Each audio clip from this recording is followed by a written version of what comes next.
భారత communist party CPI మండల మహాసభ టేకుమట్ల మండలంలో ఆదివారం జరిగింది. మండల కేంద్రంలో సిపిఐ పార్టీ మండల మహాసభ నాయకులు పల్లె సమ్మయ్య ఆధ్వర్యంలో జరగగా ఈ కార్యక్రమానికి జయశంకర్ జిల్లా పార్టీ అధ్యక్షుడు కొరిమిరాజ్ కుమార్ ముఖ్య అతిథిగా హాజరయ్యారు.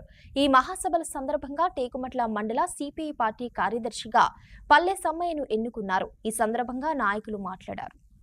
కమ్యూనిస్టు పార్టీ టేకుమట్ల మండలానికి సంబంధించిన ప్రథమ మహాసభ ఈరోజు టేకుమట్ల గ్రామంలో జరిగింది. ఈ యొక్క మహాసభలో 21 మందితోని నూతన కార్యవర్గం ఏర్పాటైంది. దాంట్లో ప్రధాన కార్యదర్శిగా పల్లె సమ్మయ్య గారు ఎన్నికైనారు. వారితో పాటు 20 మంది నూతన కార్యవర్గంగా ఎన్నికైనారు. ఈరోజు ఈ టేకుమట్ల సమస్యల ఒక ప్రజా సమస్యల మీద దీన్ని స్పందించడానికి కమిటీ పనిచేస్తుంది.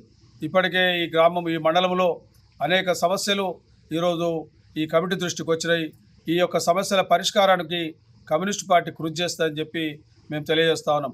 అంతేకాకుండా జయశంకర్ జిల్లాకు సంబంధించి ఈరోజు ఏదైతే పోడు భూములకు సంబంధించిన అంశం ఉందో అది బీఆర్ఎస్ ప్రభుత్వంలో ఉన్నది.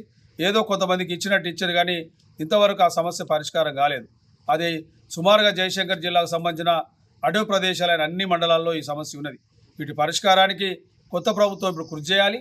మొన్నదాకా ఎన్నికల కోడ్ పేరు మీద కాలయాపన జరిగింది, కానీ మొన్న మండే నుండి ఎన్నికల కోడ్ కూడా అయిపోయింది. కాబట్టి ప్రభుత్వం ఈరోజు ప్రజల సమస్యల పట్ల పనిచేస్తుంది. అదేవిధంగా ఏదైతే ఈరోజు బ్యాంకు రుణాలకు సంబంధించి ఆగస్టు 15 లోపు ఎట్టి పరిస్థితిలో మేము రుణం మాఫీ చేస్తామని చెప్పి పార్టీ చెప్పింది. అది ఈరోజు తప్పక అమలు పరచాలి.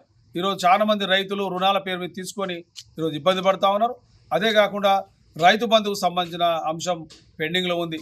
మరి సన్నకారు రైతులకు ఇస్తారా, చిన్నకారు రైతులకు ఇస్తారా? ఈరోజు మేము కోరేది 100 ఎకరాలు ఉన్న వాళ్ళకి కాదు, కేవలం 10-15 ఎకరాలు లేకపోతే 10 ఎకరాలు మీరు ఏదైనా చేయండి. ఏదో కొంతమందికి అయితే అది వర్తింపజేయడానికి ప్రయత్నం చేయాలి. ఎరువులకు సంబంధించి బ్లాక్ మార్కెట్ దందా రద్దు చేయాలి. అదేవిధంగా ఈరోజు ఏదైతే 6 గ్యారంటీలకు సంబంధించి అమలుకు కూడా మేము పార్టీ తరఫున రిక్వెస్ట్ చేస్తూ ఉన్నాం. ఏదైతే 6 గ్యారంటీలు పేద ప్రజలకు చెందే విధంగా ప్రయత్నం చేయాలి. భూమి లేని ఇల్లు లేని వాళ్లకు వాళ్ళ ఇల్లుంటే 5 లక్షలకు సంబంధించిన గృహలక్ష్మి పథకాన్ని కూడా ఇది అమలు చేయాలి. ఆ పథకాలకు సంబంధించి అమలుకు భారత కమ్యూనిస్ట్ పార్టీ విశేష కృషి చేస్తుంది.